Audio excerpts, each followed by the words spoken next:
Molly.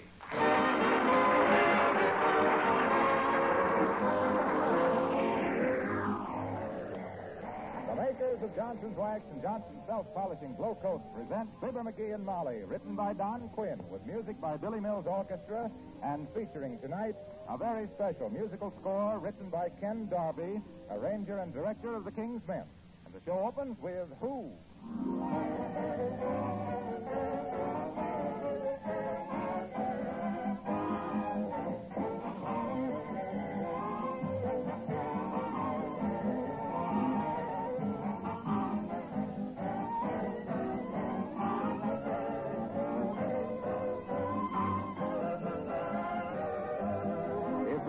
Instrument like a thermometer for measuring increased activity and hustle and bustle around the house, it would certainly kick over the traces in this week before Christmas. What with shopping and cooking and tree trimming and being an air raid warden besides, there's certainly lots to be done. But in spite of how busy you are, you still want your home to look its best for the holidays. Have you ever stopped to think how useful wax is at such a time? Truth is, if your floors, furniture, and woodwork have been regularly protected with genuine Johnson's Wax, that special holiday cleaning can be done in short order.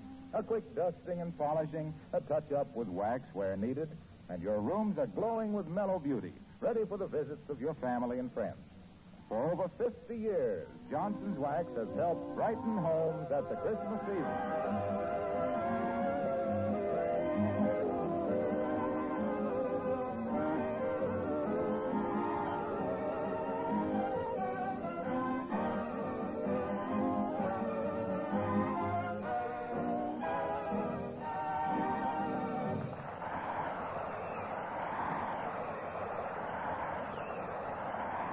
A couple of nights before Christmas, and all through the house at 79 Wistful Vista, not a creature was stirring, except Fibber, McGee, and Molly.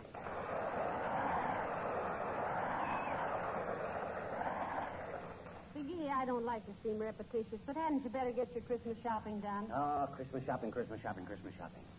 Every year the same thing. Makes me sick. Yes, I know, dearie. We go through this every year. What do you mean? You howl and scowl, and then the day before Christmas, the spirit hits you like a baseball bat.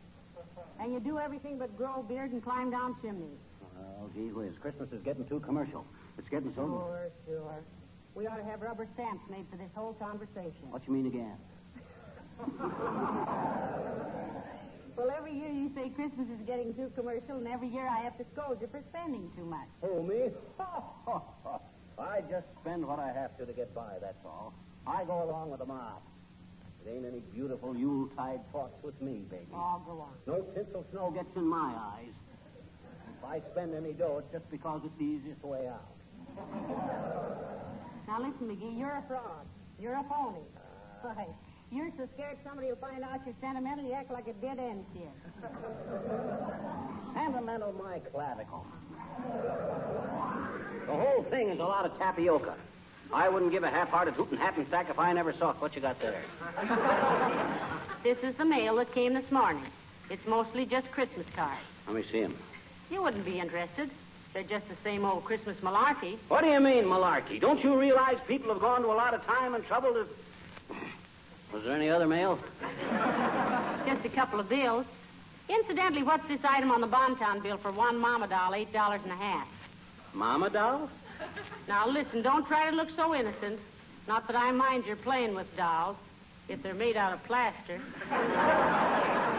But you certainly didn't buy this one for me, did you? No, I bought that for the little girl across the street. Oh, I think that's very sweet. It was not sweet. I'm giving it to the little pest as a bribe to stay out of my life. Oh.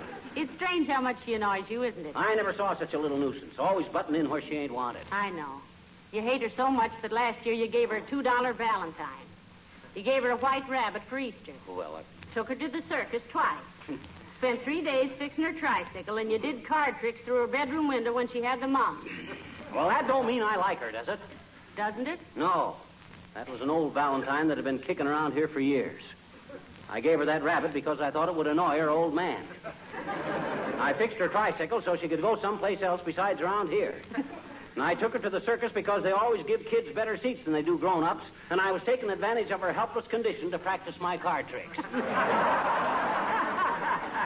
And she never caught on. Thought I was doing it all for her.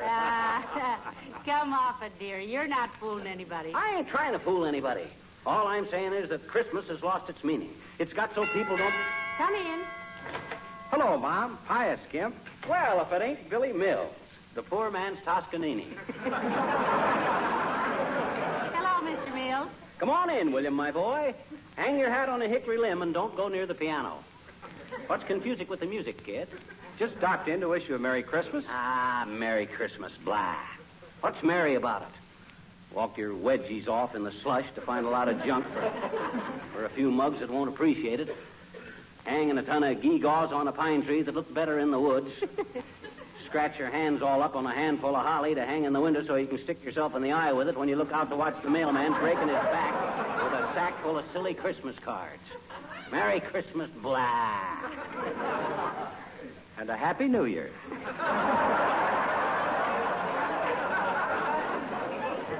Well, thank you, Mr. Mills. The same to you. And don't pay any attention to McGee. You know, he goes through this act every year. He's got those don't wrap up that packet, Christmas is just a racket blues. Don't worry, Mom. I can read him like a book. What kind of a book? He's a mystery. A very novel character. Fine type, too. One of the lower cases. Somebody ought to borrow him and not bring him back. Maybe we could arrange with the Book of the Month Club to offer him as a special premium. Oh, cut it out. Lay off, will you? Even if the rib was as prime as you think, this is a meatless day. Ever play the bagpipes, Alfred? And don't call me Alfred. Okay, Joe. Ever play the bagpipes? I don't think he ever did, Mr. Mills. Do you think he could? Sure. Got a head start. Big bag of wind. All he needs is a flute. Well, gotta be gone. Merry Christmas again. Well, the same to you, Oskalooza Sousa. What's all the rush? Oh, I got to drop in and see my mother-in-law. She's AWOL. Oh, you mean absent without leave? No, a welder out at Lockheed. Isn't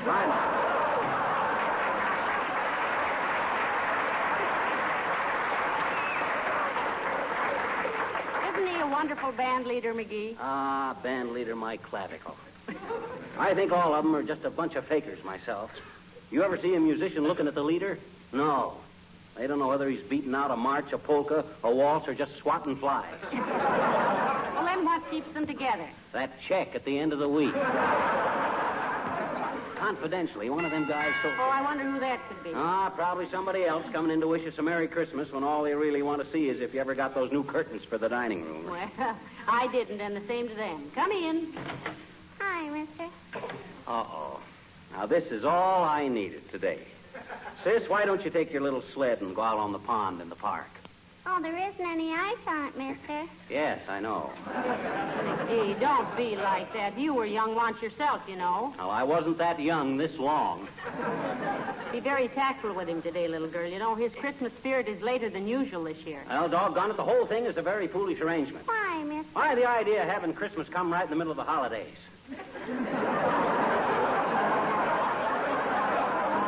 The new... Right when everybody is their busiest. It's ridiculous. Look, mister, I got business to see you about. Oh, yeah? Do you like to hear children sing Christmas carols? Oh, sis, there's nothing I love more than to have a little group of childish voices stand outside my window and blap their melodious little brains. Particularly if I ain't home that night. Oh, gee, mister, I got my whole gang outside, and they're awful anxious to sing you a Christmas carol, and I told them... Well, I don't like to hear Christmas carols butchered by a bunch of kids. How can anybody sing good standing hip deep in a snowdrift with a muffler over their face, wondering how many fingers and toes they'll have left when they get home, if they ever do?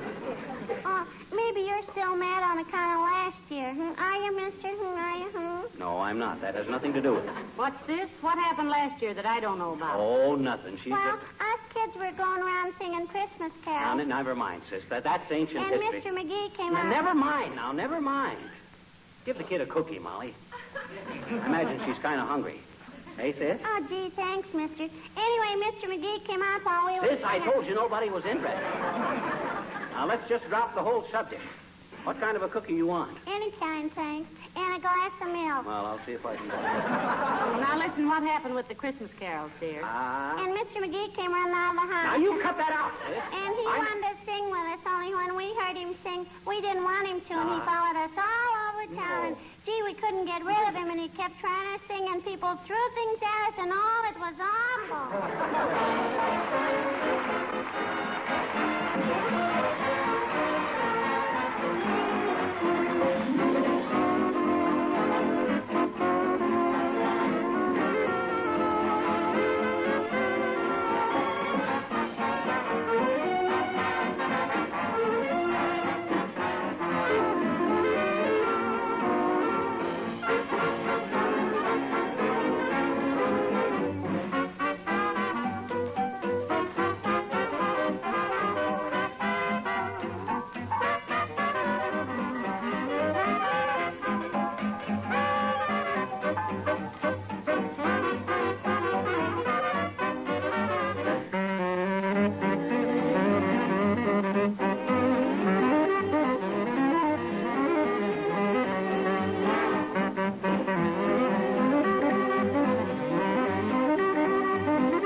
On Cinderella's foot, it fit just Sandy.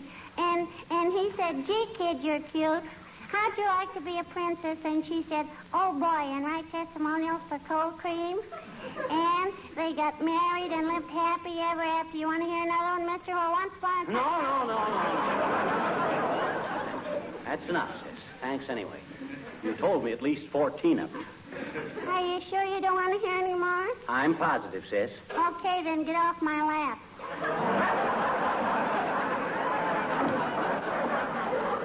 Well, heavenly days, McGee. What are you trying to do, crush the child? No, she wanted to pretend I was her little boy and tell me some stories. Now I know why they call them Grimm's fairy tales. That's the grimmest half hour I ever spent in my life. Gee, I thought it was fun. Oh, you did. Well, personally, I'd rather lie down with a good book under my head and go to sleep. Can't you two think up any more games to play? I bet you I don't want to be fun, I bet you. What, sis? Well, I could bring my little playmates in and we could sing you some Christmas carols. They must be pretty cold out there. I don't want to hear any Christmas carols. Christmas carols are beautiful music. And to hear your little mob of half-pint hepcats slaughter them would ruin my day. Oh. The very thought of those kindergarten contraltos drives me to drink. Get me some root beer, will you, Molly? Yeah, me too. Hey, mister, let's play star, shall we? How do you play that? Well, first you give me, maybe about $3 and change, huh? Give you $3? Hey, what is this? First you eat 2 dozen cookies, and then you want to borrow $3. You trying to put the bite on the hand that feeds you? Oh, gee, it's lots of fun, mister. First we post a lot of ceiling prices. I don't want to buy a ceiling. We got one. This is different, mister. Us storekeepers have got to post ceiling prices so people won't have to pay too much for stuff, and it keeps the cost of living down a reasonable level, and the prices won't go pig wild. Oh, hog wild. You know your own habits best, mister. Anyway, we got to keep prices from getting out of hand for the merchandise that's getting scarce, so after the war we won't have inflation, you see. Hey, aren't you getting a little out of your depth, sis? What do you know about economics? Oh, my daddy told me. Oh, I see. Yeah. We had a little heart-to-heart talk last night, you and I. Oh, I see. Yeah, he says I'm at the age where I ought to know certain things. Oh, I see. Like not paying 10 cents for a lollipop that's worth only 5 because then I'm bidding against somebody that can only pay 5 cents for a lollipop. Besides, spend an extra nickel, it ought to go toward a war bond, which will help pay for the war and give me a nest chicken afterwards. You mean a nest egg. By that time, it ought to be a chicken. Well, be that as it may or may not be or not, sis, we won't play store. I got a better game. What, mister? Scoopy. Did you ever play Scoopy? What on earth is Scoopy? Oh, it's a wonderful game. How do we play it, mister? Well, it's like this. You run home, hide in the closet, and put your hands over your eyes and count up to 79 million. Oh, and then what? Now, by that time, we'll both be so old we'll have forgotten what we started out to play, which is the object of the whole game. Now, I'll get your hat and coat, and you... Hello, folks. Merry Christmas. Oh, hello, little girl. Hi, Mr. Wilcox. Hi. What is it? I haven't got time to stop and talk. Just wanted to leave this little Christmas gift for Molly. Well, heavenly days, Mr. Wilcox. You shouldn't have done Oh, it isn't very much. And don't open it before Christmas. But I think it's something you'll like. I got one for you, too, Junior, but it ain't wrapped up yet. Oh, that's okay, pal, anytime. Remember, Molly, don't open that package before Christmas because I want you to be surprised. I promise, Mr. Wilcox. My, it's wrapped beautifully. I wrapped it myself, especially for you. Shake it, Molly, and see if it rattles. I bet you that wouldn't be fair, I bet you. Of course it wouldn't. I want it to be a surprise. You just put it away till Christmas. Oh, I think I'm going to love it, Mr. Wilcox. I know you'll love it because millions of other housewives do because it's so easy to apply and shines as it dries. Your beautiful mirror-like polish in 20 minutes or less and saves hours of housework, to say nothing of eliminating old-fashioned floor scrubbing. And, boy, what it does for the looks of your kitchen linoleum is amazing. But I won't say any more. I might give you a hint. Merry Christmas, all of you. Oh, gee. I wonder what it is. Hey, sis, ain't it about time your mother ought to be worrying about why you don't come home? No. Huh? Look, I've been very patient with you today. Now, why don't you do something for me? Okay, mister. Fine. Now, come back maybe tomorrow, and I'll have a surprise for you. I got a surprise for you, too, mister. I got some little friends outside here witnessing your Christmas. Doggone it. How many times I got to tell you I don't like kids singing Christmas carols? I don't want to hear any. I'll get it, dearie. Well, if it's this little girl's mother, Molly, tell her yes. She'll be right home, I hope. 79 Wistful Vista, Molly McGee speaking. Long distance. Yes, I'll hold the phone. Yes, Oh, is that you, Myrtle? Hey. That's no fair. How's every little thing, Myrtle? Well, what? It is, huh? Who, Myrtle? Your brother? I hope it ain't funny. Went fishing through the ice, huh? Well, isn't he the lucky one? What'd he get, Molly? The cherry out of his planter's punch. What'd you say, Myrtle? Yes, I'm ready. Hello? Well, for goodness sakes, you're the last person in the world. What? Yes, he's fine. Who is it? Who's Oh, yes, indeed. We'd love to see you. Yes, do. And plan on having dinner with us. Hey, wait a minute. Oh, we'll be delighted. Well, thanks for calling, and we'll be expecting you next week. Next? Goodbye, Mr. Gildersleeve. Gildersleeve? I bet you I remember him, I bet you. He's the man who always laughs with his stomach. Yeah. Speaking in the vernacular, we call that a belly McGee. Never mind. Mr. Gildersleeve says he's coming to visit us next week, and he'll be here for dinner. Boy, ain't it wonderful and strange what some guys will do to get an extra pat of butter these days. But I'll be kind of glad to see the old flimp at that. Oh, dear. Come in. Oh, gee, it's Mrs. Uppington. Hi, Miss Uppington. Well, hello, little girl. And good afternoon, Mrs. McGee. And Mr. McGee. Hello, Abigail. Hi, Uppy. Won't you wiggle out of the minx and drape the frame on an orange crate for a spell? Oh, thank you, no, Mr. McGee. I just dropped by to wish you both a very, very Merry Christmas. Well, thank you, Abigail. The same to you. And take that sour look off your face, McGee. Well, doggone it, I guess he doesn't like Christmas very much, Miss Uppington. Well, is it my fault that Christmas ain't what it used to be? It's too commercial. My gosh. Oh, McGee. He doesn't mean a word of it, Abigail. He's just an old softy who's afraid somebody will find out about it. I've never known such a You thing. are too, I bet you. You gave me $10 on account of there's some little orphans in school who won't have any You Christmas. keep out of this, sis. Okay. You don't have to hurry away, do you, Abigail? I was just going to make a pot of tea. Oh, no, I can't stay, my dear. You know, I still have 2 days' work as Santa Claus at 14th and Oak Street. Oh, my, it's been such fun, really. Quite an experience. That costume and the beard really fools them, eh, Uppy? Oh, they really do, Mr. McGee. I've been a Santa Claus for 2 weeks now, and I've been given 23 cigars, 7 hot tips on the races, and business cards from 2 coffee leggers. Oh, well, it's been a rich experience. I feel younger every day. And as Mr. McGee will probably say after I leave, no one can stand it better than I. Well, Merry Christmas, all.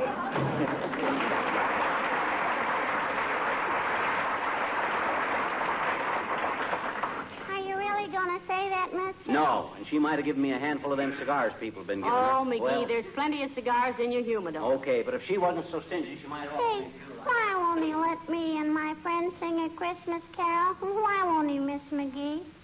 Well, frankly, dearie, he'd love it. But he knows himself too well. When he hears those Christmas songs, he goes all mushy inside. Now, look, you pretend he's hurt your feelings and make believe you're going home. Hey, I hope somebody gives me a box of cigars for Christmas because I only... Hey, what goes on here? What are you two whispering about? She says I better go home, mister. Huh? She says you're mad at me because I want to have the kids sing a Christmas carol for me. Oh, now, I ain't mad exactly, sis. I I bet just... you are, I betcha. Well, And, gee, the kids have been out there in that cold all afternoon on account of now, none of that, sis. Now, cut it out. The only reason I didn't want them to sing is well, gee whiz. Oh, it's okay, mister. I know how you feel. Thanks for the cookies and thanks. Hey, don't rush away like this, sis. My gosh. I'll listen to your old Christmas carol if it means that much. No. I just thought... No, you don't like them. I do, too, like them. I only You thought... don't either like them. I do, too. You don't. I do so. No. Yes. No. Now, look, sis. Here. Take my handkerchief and Thank wipe your you. nose. Thanks. Now, bring in your half-pint glee club and let them do their worst, which I imagine is pretty bad. Oh, they're not bad. They're wonderful. Okay, so they're terrific. Bring them in. All righty. Hey, Kenny, Ratty, Johnny, Buddy, come on in. My. Well, what handsome little fellas. Hello, boys. Hello, Mrs. McGee.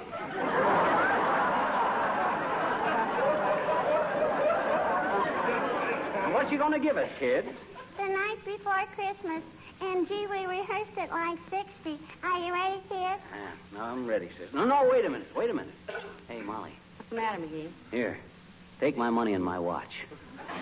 You know me. Every time I hear these things, I want to give away everything I own.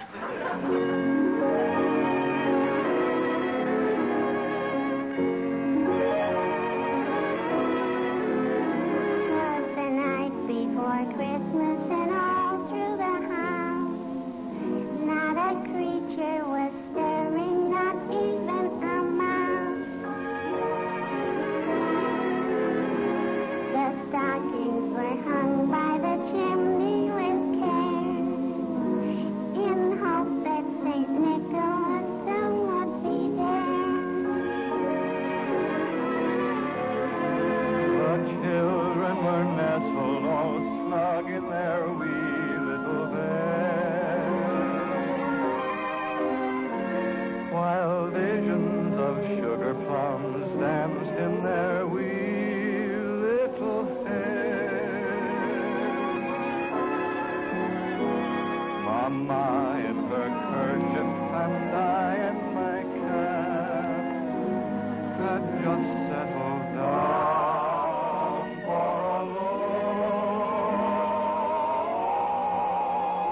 winter's night.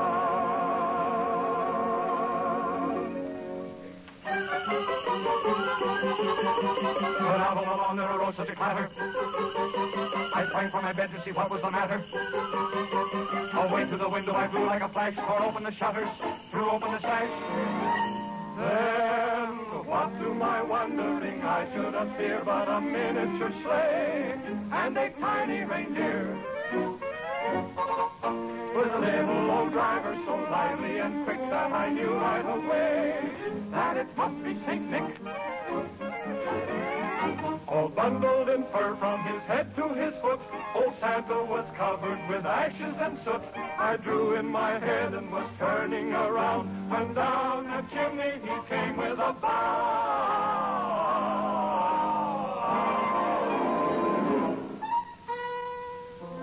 His eyes, how they twinkle.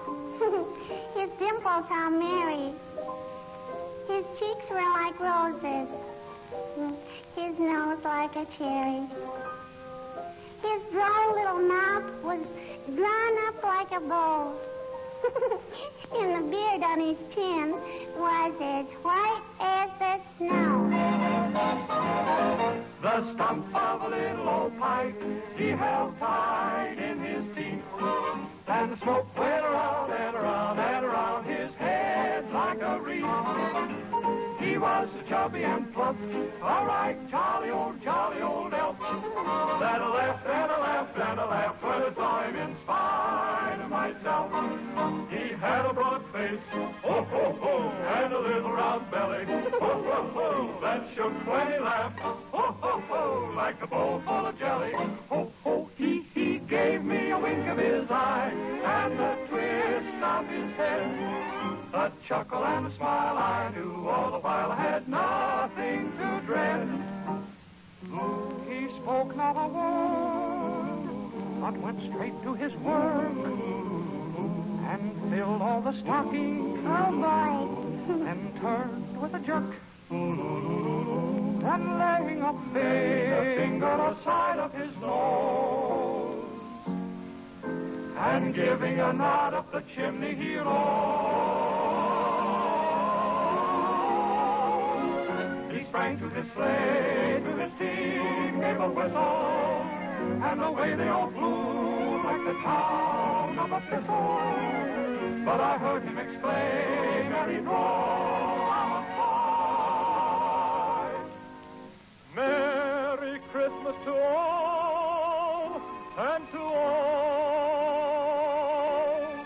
good night.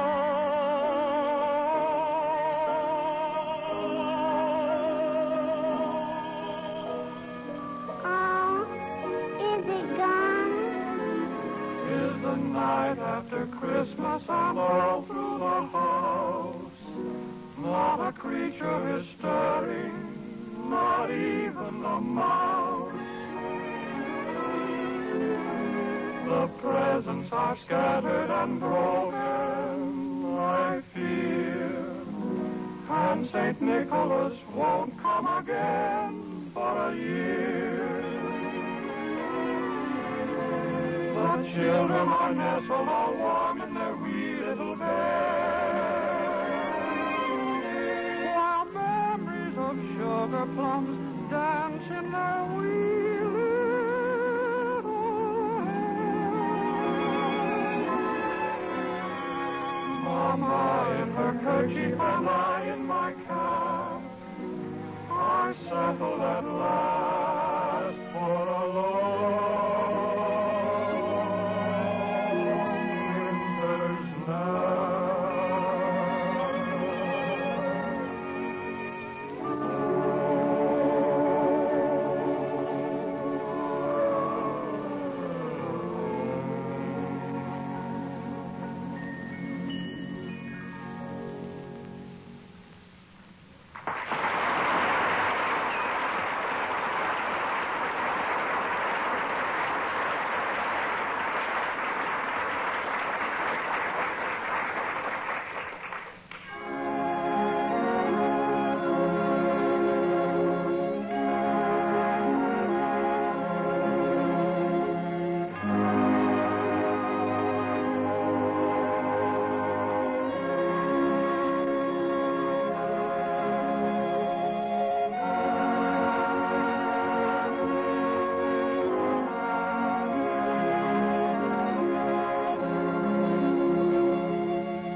Ladies and gentlemen, even while we wish you a Merry Christmas, we can't help thinking that in many parts of the world, the spirit of goodwill toward men has been made a shame and a mockery. But there'll be other Christmases. And to our men in uniform all over the world, we send our prayers and our thanks for what they are doing to restore faith and decency to our world. To them we say thank you and God bless you. And we hope and pray that when next Christmas comes, there will really be peace on earth. Good night. Good night, all.